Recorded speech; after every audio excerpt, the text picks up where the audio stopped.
बहुत स्वागत है माय कोचिंग इंस्टीट्यूट की सीरीज़ में। और हम यहाँ पर आप लोगों के लिए एक क्वेश्चन सीरीज स्टार्ट कर रहे हैं और इस क्वेश्चन सीरीज में हम आपको एग्रीकल्चर के सारे क्वेश्चन कराने वाले हैं। ठीक है, तो आपके सामने पहला क्वेश्चन है और पहला क्वेश्चन आपके पास है, कृषि कौन सी भाषा का शब्द है ना। कृषि कौन सी भाषा का शब्द है? तो कृषि जो है कौन सी भाषा का शब्द है?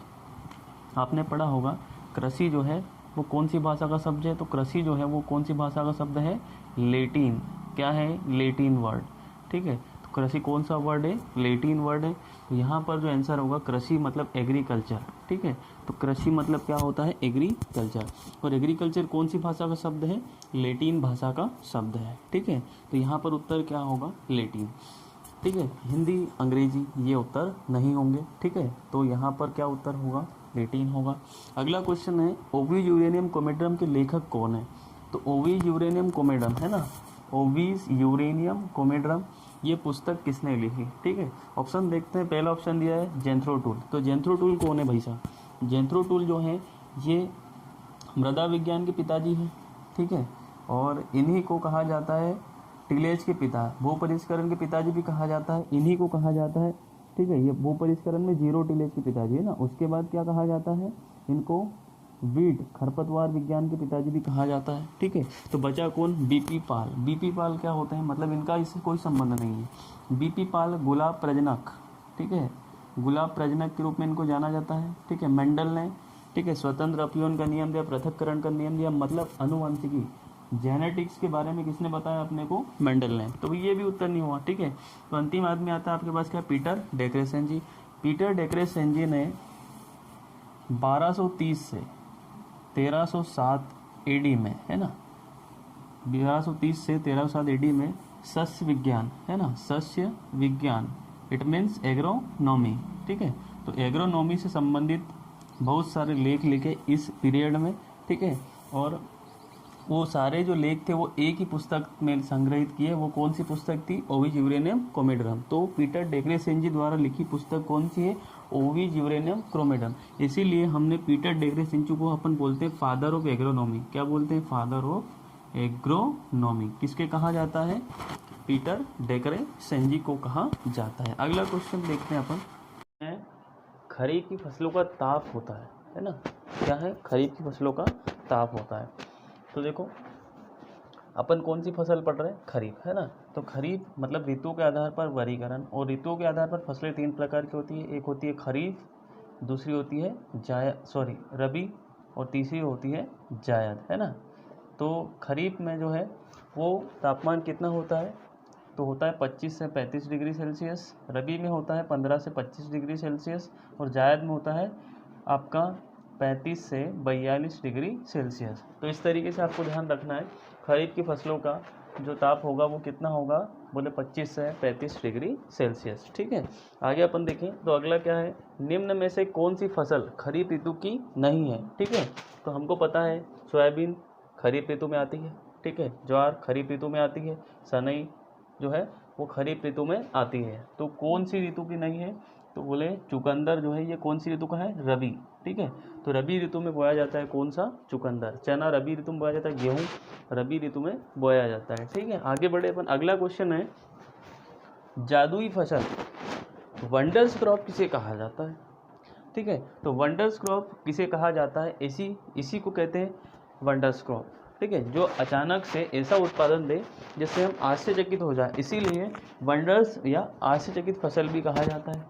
ठीक है, तो उसे कहा जाता है कोस। मक्का है क्या? नहीं, मक्का को नहीं कहा जाता। ज्वार को कहा जाता है केमल क्रॉप। क्या कहा जाता है? Camel crop. तो जादुई फसल इनको तो नहीं कहा जाता है। चना नहीं, किसे कहा जाता है? सोयाबीन। तो जादुई फसल किसे कहा जाता है? सोयाबीन को। सोयाबीन को एक और नाम से जाना जाता है पीला सोना। क्या कहा जाता है? पीला सोना। गरीबों का जो है मांस किसे कहा जाता है? बच्चों कमेंट बॉक्स में ज़रूर बताइए। ठीक है, अगला क्वेश्चन है क्वेश्चन नंबर 6, औषधीय फसल नहीं है। ध्यान रहे, औषधीय फसल नहीं है। तो औषधीय फसल नहीं है, ध्यान रहे क्या पूछा है? नहीं है नहीं, क्या पूछा है? नहीं है। तो नहीं है कौन सी? अश्वगंधा बिल्कुल है, सफ़ेद मूसली है, तुलसी है, इनका उपयोग हम काय के लिए करते हैं, औषधि पौधों के लिए करते हैं, मेडिकल प्लांट के लिए करते हैं। तो फिर बचा कौन, गेहूँ। ये कैसी फसल है, बोलिए खाद्यान्न। कौन सी है, खाद्यान्न फसल। तो उत्तर क्या हो जाएगा, डमरू। आई बात समझ में। तो आगे अपन बढ़ते हैं अगले क्वेश्चन की तरफ और देखें, ग्रेमेनी कुल से संबंधित हैं, ठीक है। कौन सा कुल, ग्रेमेनी कुल। ग्रेमेनी कुल में ऐसे पौधे आते हैं जिनकी पत्तियां कैसे होती है, सक्रिय होती है, ठीक है। तो अधिकतर वे पौधे आते हैं जिनकी पत्तियां कैसे होती है, सक्रिय होती है। आप हिंट मान करके चल लो, ठीक है। तो आप देखेंगे कि जो ग्रेमेनी कुल है, ठीक है, इसमें गेहूँ, मैंने आपको क्या हिंट दिया कि पत्तियां लगभग कैसी होती है, सक्रिय होती है, ठीक है।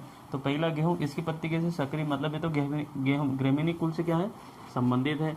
ज्वार, इसकी पत्ती भी कैसे होती है, सक्रिय होती है, मतलब ये भी कौन से कुल का है, ग्रेमेनी कुल का है, ठीक है। फिर कौन है, बोले बाजरा, ये भी कैसे कुल का है, ग्रेमेनी कुल का है। तो उत्तर क्या होगा, सभी। तो ग्रेमेनी कुल संबंधित कौन है, वे सभी फसलें जिनकी पत्तियां कैसे होती है, लगभग सक्रिय होती है, वे सभी किस में आती है, ग्रेमेनी कुल में आती है, ठीक है।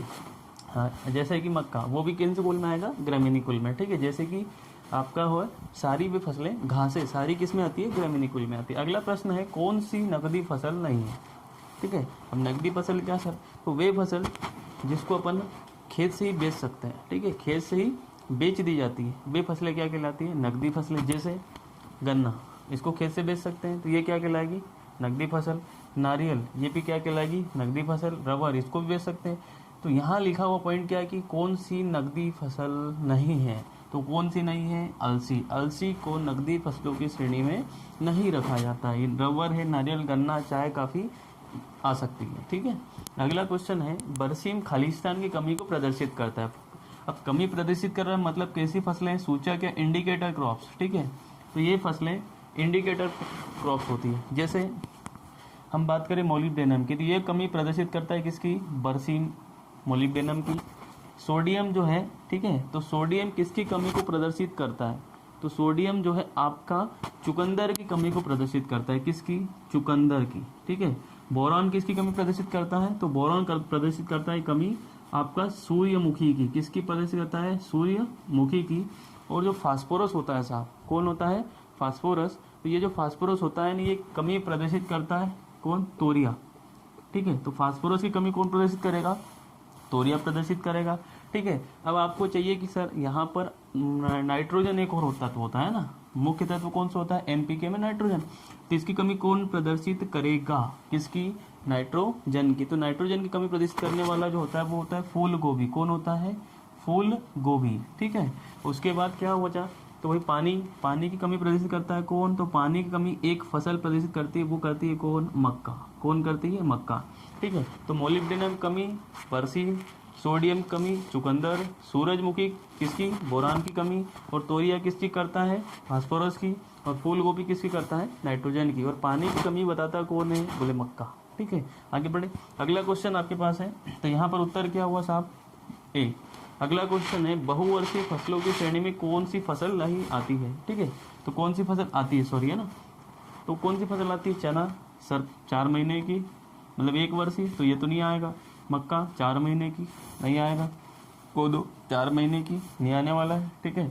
कौन है, बोले अरहर। अरहर कैसी है, बहुवर्षीय। और कौन है बहुवर्षीय, ठीक है। तो वे सारी उद्यानिकी फसलें, गन्ना और गन्ना पेड़ी लेते हैं ना, गन्ना भी आ सकता है किसमें, बहुवर्षीय। बाकी सब उद्यानिकी फसलें आती हैं, ठीक है। कौन सी, उद्यानिकी बागानी फसलें, जो 1, 2, 4 वर्षों में क्या करती है, पुष्पन फलन देती है, और अगले 2-3 वर्षों बाद क्या देती है, फिर वो वानस्पतिक वृद्धि करेगी, फिर 2-3 वर्षों तक, फिर क्या करेगी, बड़ी हो जाएगी, फिर क्या करेगी, पुष्पन फलन करेगी। जैसे आम का बगीचा लगाया, आप सेब का बगीचा लगाते हैं, आप किसी प्रकार का जो बगीचा लगाते हो कैसा होता है, बहुवर्षीय, ठीक है। तो बहुवर्षीय फसलों में वो आते हैं, ठीक है। तो धन्यवाद।